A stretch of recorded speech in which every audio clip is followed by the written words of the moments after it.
including a blog that tracks her famous trip around the world and some fun family activities, all available at www.heinzhistorycenter.org/Nellie Bly. I'm excited to share part of her story with you all today. Nellie was born with the name Elizabeth Jane Cochran in a small town about 30 miles from Pittsburgh called Cochran's Mills in 1864. Her dad was a local judge, general store owner, and the person the town was named after. He was a big deal in the town. At that time, Nellie's nickname was Pink, which you probably guessed was one of her favorite colors. She wore it all the time. Unfortunately for Nellie and her mom, Nellie's dad passed away when she was a little girl. Nellie and her mom quickly lost their social status in the town and unfortunately much of their money too.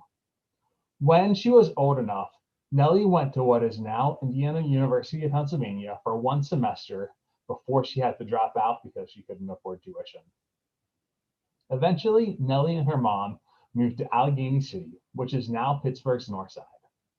Nellie's mom ran a boarding house, which is sort of like a hotel where people would stay for a few days or even weeks at a time, and they could tell all sorts of stories. It really let Nellie meet people from all over and learn about the world beyond Western Pennsylvania. Nellie also read the Pittsburgh Dispatch for the first time. The Pittsburgh Dispatch was the newspaper in Pittsburgh at the time. Her first experiences with the Dispatch weren't good at all. The newspaper had a regular section called the Quiet Observer, where people wrote columns saying that women should have very traditional roles. One column, called What Girls Are Good For, specifically said the girls should focus on raising children, cooking, and cleaning the house. Nellie totally disagreed with that idea and decided to do something about it. Nellie wrote a letter back to the editor of the Dispatch, and she said how wrong she thought this whole idea was, and that girls should have more opportunities. They should be able to do all sorts of different things depending on what they wanted to do. Nellie didn't use her real name in the letter. She signed it the Little Orphan Girl. A few days later, the Dispatch put out an ad looking for this little orphan girl.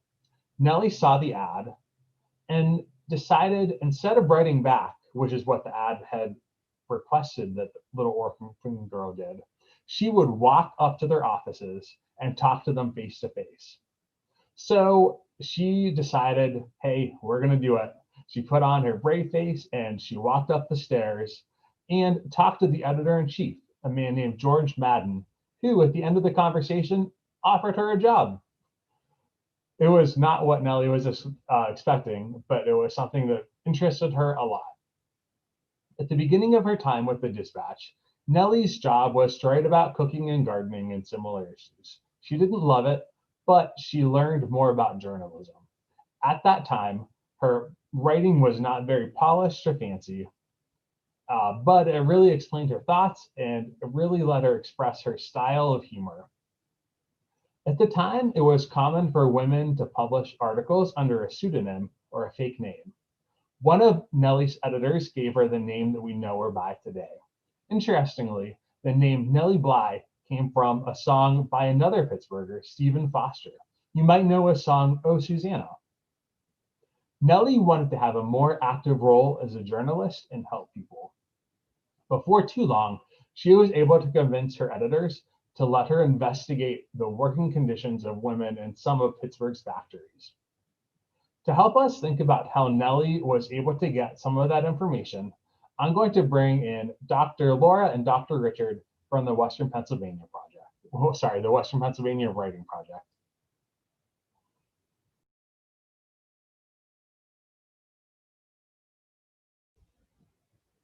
So, Dr. Richard and Dr. Laura, what do you think are some ways that Nellie was able to get that information? Thank you, Mr. Nate. I'm the Richard from the Western Pennsylvania Writing Project, and Dr. Laura is here. She's the director of the Western Pennsylvania Writing Project at University of Pittsburgh. We're really glad to be here, and we've been studying up on Nellie Bly and enjoying our conversations with Mr. Nate. And the three of us thought that it would be a good thing if we looked at what goes into investigative journalism, that the listeners today or viewers today might like to look into that as something that they do to learn more about Nellie Bly and about other things. And so Nellie, if you happen to read up on Nellie Bly, you'll see that she was actually called an investigative journalist once she got writing. I don't think she was the first one, but she was a famous early investigative journalist. So anyway, there are two parts I'm going to talk about, and Laura's going to talk about a couple of parts also. And the first part I'm going to talk about is observing. Um, One of the main things that an investigator or an investigative journalist needs to do is be a good observer. And you might think, well, I'm just going to try to be a good observer, and that's good. But there are also techniques for this. And there's a technique called See, Think, Wonder that actually comes to us from Harvard University. And it involves saying what you saw and kind of writing it down and lifting up your noticing a little bit that way. And then the think part is a couple of thoughts you have about it. And then wonder would be, okay, my next questions are, and maybe you're already sensing how if you do that, you become a pretty active observer. And if I were to do this just for a moment with you, I could say that I particularly remember, and in this case, I'm not seeing what Mr. Nate presented, but I am noticing it, hearing it, I guess you'd say. And one of the things I noticed was that there's a blog on her trip around the world at this Heinz History Museum. And so I know I could get more information on that blog. I know her name is Elizabeth. Her nickname was Pink, which is a great nickname. I wonder what happened about that after she grew up. She responded to this article that said girls should be raising children, cooking, and cleaning. And I noticed that she responded to that. She didn't just think about it and be upset. She responded. And there I want to shift. Those are some of the things I noticed. And now, what do I think about that? You know what I think is she was very brave, actually. She, instead of, like I said, being quiet at home about what she was upset about, she wrote back to the newspaper about it. And when the newspaper said, why don't you write us a little more information about yourself, she walked up to the newspaper office and introduced herself and got a job. And Mr. Nate is going to talk about some things that she did later that were also very brave. And so I'm thinking about her bravery and how her bravery got results. She got a job and she maybe helped change things. As far as my questions go at this point, I wonder what else she did.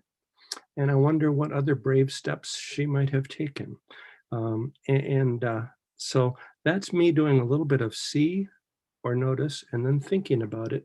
And then thinking I'm talking about her bravery and then having some next questions to help me look into it further. So that's see, think, wonder as observation.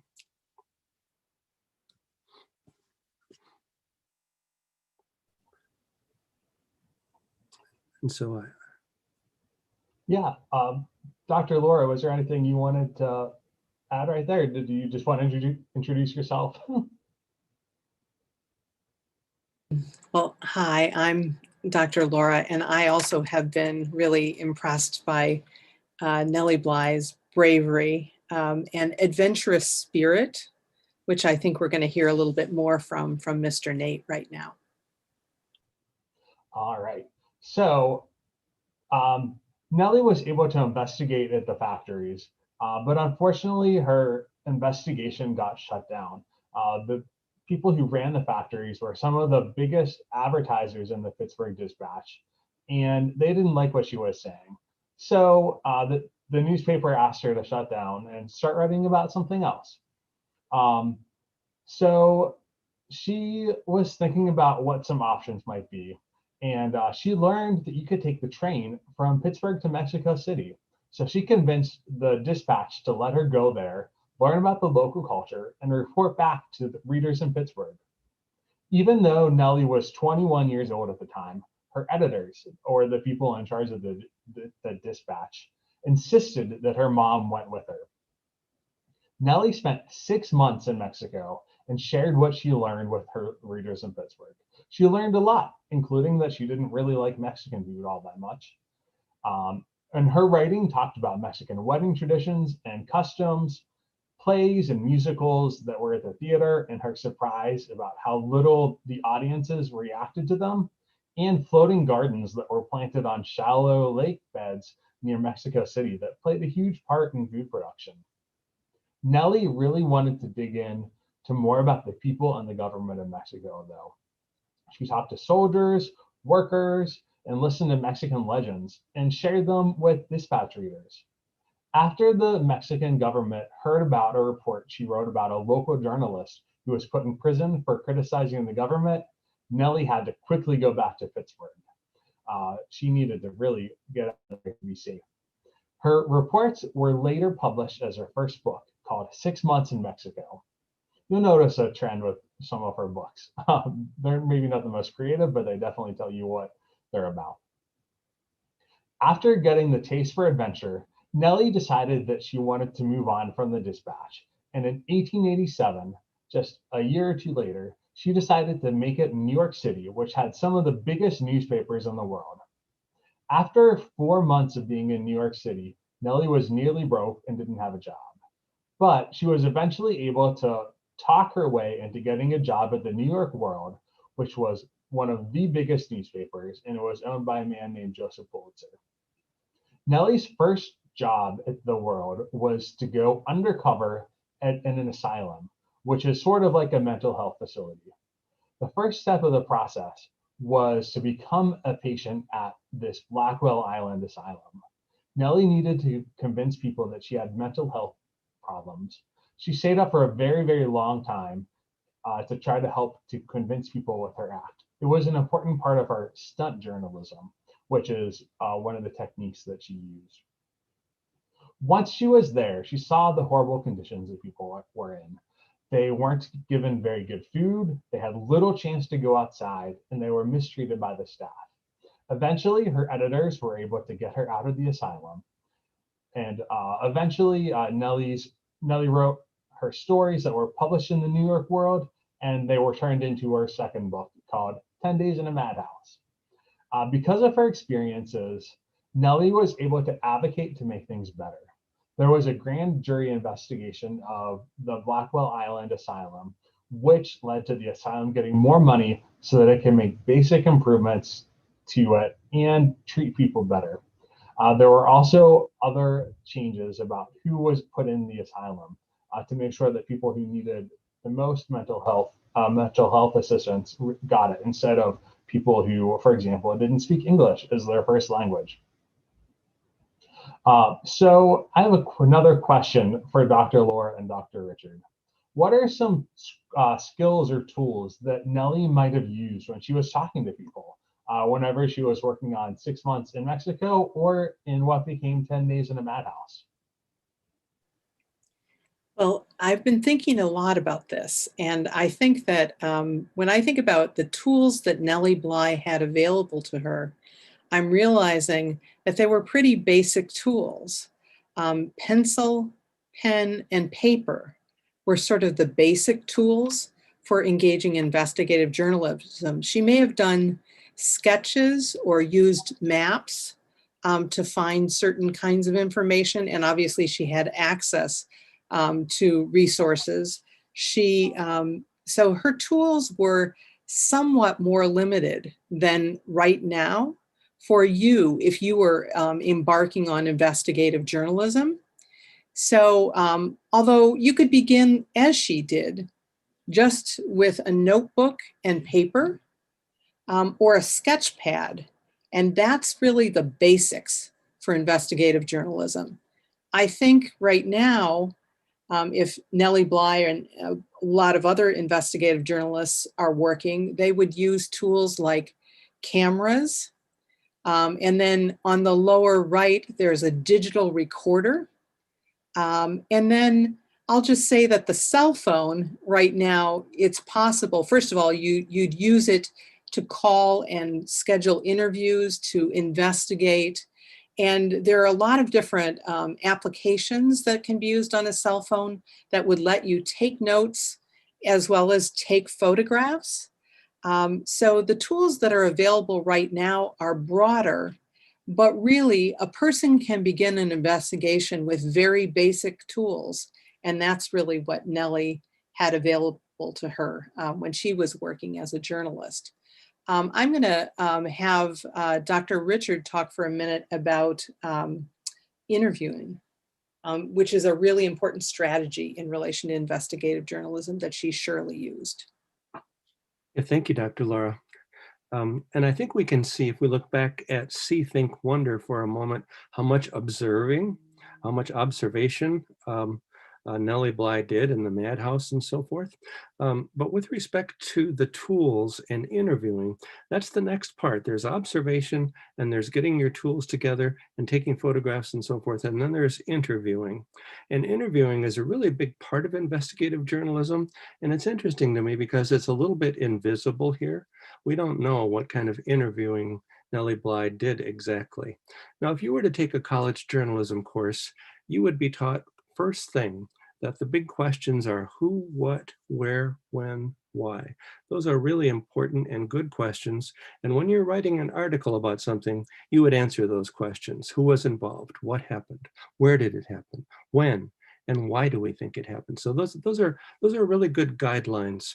But I also, I worked for a daily newspaper for a while, and I did quite a bit of interviewing. And then I taught students at different ages about interviewing, and I learned this other thing to add to who, what, where, when, why. And that is that it helps a lot if you start with open-ended, what we might call background questions. So you might or might not get to interview the person you most wanted to interview, but that's another lesson. If you don't get to interview that person, you don't give up and go home. You find somebody else to interview. And then when you meet with that somebody else, you ask them, my suggestion is, and these are going to be on this slide that I know will be available to you, how did you get involved in this? So Nellie Bly might have asked in the madhouse, how did you get in here anyway? And then she might have asked, what's most important? What's most important for me to know about? What's going on here? And you see how those are background questions. She might have had other questions like about the food or bedtime or something, but she asked those background questions. So then I have in my slide, so then you ask your other questions. And then a really smart and helpful last question is, what else would you like to say? Because you have this person really thinking with you about the topic, and they've been talking to you, and they're kind of ready to be maybe more honest with you than they were at the beginning. And so you say, what else would you like to say? And very often, what else would you like to say? Just imagine for a moment, Nellie asked somebody in not the nursing home, but the madhouse, what else do you want to tell me? You see how something important might have come through right then. So this is a sort of frame for interviewing that I'm recommending to you. And I think Dr. Laura and I are imagining that you're going to investigate, maybe you'll go investigate some things, but certainly throughout your life, you're going to have a lot of reason to investigate. So these are some suggestions for the second piece. We've got observation, and then the second piece would be this interviewing.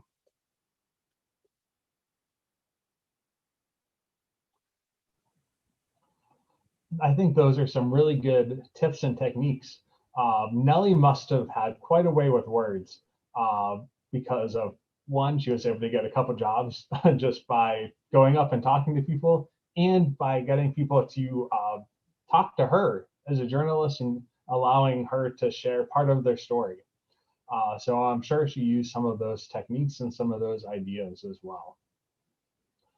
So the last part of Nellie's story that I'm going to share is probably the most famous part of her story, which is inspired by a whirlwind adventure that she took based on a novel. So in 1889, just about 3 years after she started working at the New York World, Nellie set off on a worldwide trip.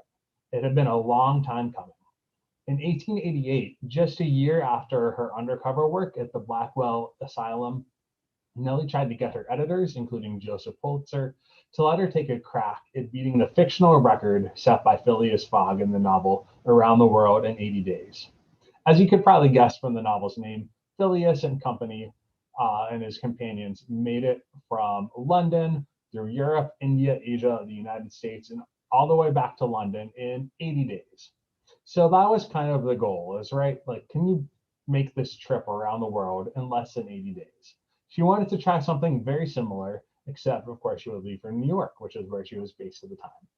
Eventually, they let her go on this trip with only 2 days notice. She packed a small suitcase to show that she didn't need to bring a lot with her.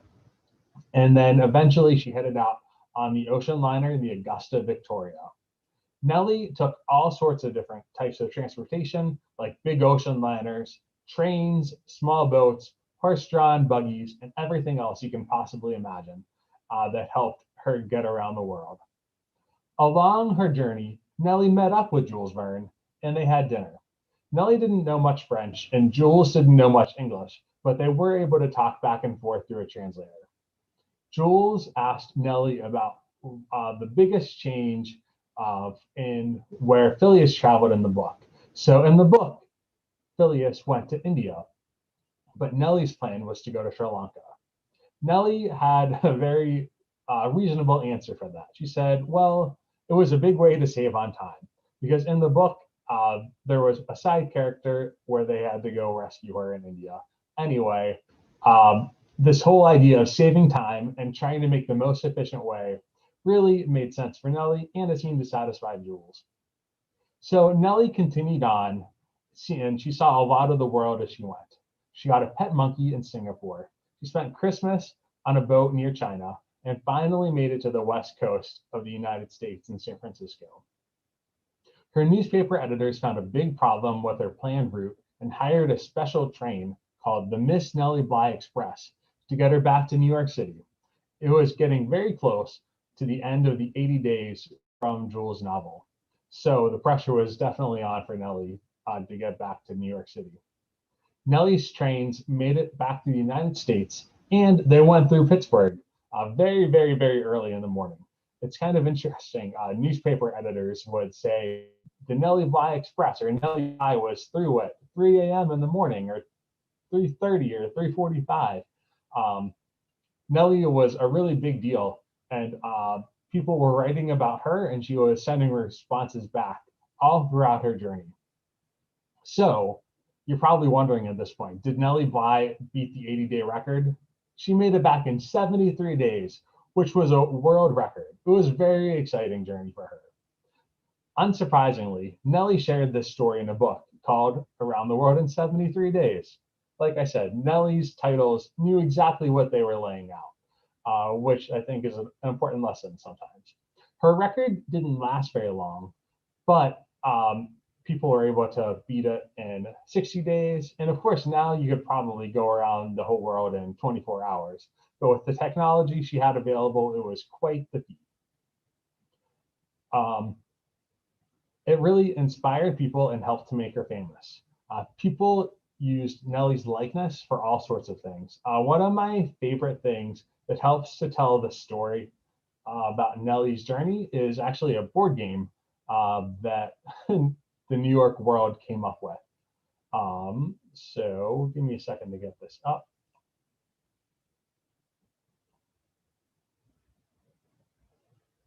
All right, so you can see, hopefully, if not, we'll share it on the YouTube description, that there was a board game that shows Nellie's trip around the world, starting on day 1 and then going all the way through to day 73 is right in the middle. And it says, all records broken, right in the middle of this game. I've played this with kids and families before, and it's a fun game, but it's kind of a hard game too, because sometimes you'll go ahead 5 days, which is great, but other times you'll hit a monsoon and you'll have to go back to port and lose up to 4 or 5 days of your progress. So it really kind of shows all of the things that could go wrong for this type of whirlwind adventure, and how Nellie was able to have a plan to deal with it and how she was determined. And there's a cool picture that shows Nellie's kind of like iconic look that she had. She had a very small handbag, she had a cap, and she had a big overcoat. And it really, like, she wore that with her, she wore that on her journey quite a lot. And it's kind of described as a novel and fascinating game with plenty of excitement on land and sea. And I think that it lives up to it. And yeah, like I said, it's a fun game that can be quite challenging. So one thing that I really liked about Nellie is how she always shared her stories with others. Right? She was a journalist, so of course she wrote and shared about them, but her writing. But of course, a lot of the things had a second life too. It wasn't just in the newspaper one time. A lot of her big stories, a lot of the stories that she's well known for, were kind of put together in books and put together in formats. She would go around and talk to people about her stories. So, Dr. Laura and Dr. Richard, what are some ways that we can share stories with people? Well, I think one thing I was just thinking as you were telling the story of Nellie Bly, and the way that that turned into this kind of community-based, everybody's reading in the paper her story, and then it became a game and all of that. She really was an early celebrity journalist and investigator. She became part of the story. So I just wanted to note that. But I think what I would just say is that nowadays, if Nellie Bly were writing, she might have begun by creating a blog and starting to tell her story by taking photographs and writing about different steps that she took. Or other ways that she could have started very modestly with, a letter. She did begin actually with a letter to the newspaper.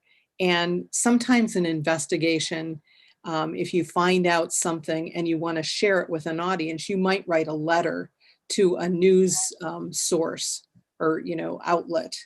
Another kind of way that you might want to share, especially if you're just beginning in this kind of investigation, is to create a poster or a brochure, something that includes both visuals and some writing. And then I know actually lots of young people are in the process of creating zines, which are like small handmade magazines. And that's a kind of publication that at a different time was also used. So it's possible to use lots of different means of sharing your story. I think it begins by doing some writing and thinking about the imagery that you want to communicate for that, and then figuring out who is the right audience, who do you want to talk to about this issue that you're interrogating or trying to look into, and how do you want to share. You can share as Nellie did in lots of different ways, but maybe it begins by simpler ways like letters or writing and photographs or photographs with captions, beginning to tell what you're finding. Dr. Richard, anything to add to that? No, I just really would say that I appreciate the different ways you talked about publishing. And I would just add that I think this publishing part is very important. If I'm working with a group of young people in school and we start an important piece of writing that we're going to spend several weeks on, I always have us think right at the beginning, how might we publish this out? To what audience might we share this? And so I think publishing, kind of thinking about publishing happens twice. Once at the beginning, you should think right at the start, maybe I'm going to publish this and maybe I'll publish it to these people, or maybe these people need to know about it. And then later on, you can change your decision. Okay, I'm going to do this, but then is when you do the publication. And I would just say that that's really important to take up Nellie Bly's bravery, to be brave and to plan to publish it out some way, because that's the satisfying, and you might almost say real life way for this investigation to end, for it to come out as a publication. So I just would say that about the importance of it. I would also add that one of the things that Nellie was trying to do with her investigations is to help people understand injustices and conditions that could be changed. And so that's a really important purpose for doing the work that she did. And it becomes really important when you do those kinds of investigations to be able to share that with other people so that they can participate in trying to change unjust conditions. Yeah, I definitely agree. That is something else that really interests me in Nellie's journalism. So much of her story is trying to improve things for people. Later on, after her trip around the world, she was an advocate for suffrage, which meant that she was one of the people who said, hey, women should have the right to vote too. It's just another example of her kind of advocacy and trying to improve things for people. So I think that mostly wraps things up for us today for our activity about Nellie Bly. I just wanted to say again, thanks again for joining us. And we've really had a nice time talking to the people from the Western Pennsylvania Writing Project. That's a mouthful. With Nellie Bly.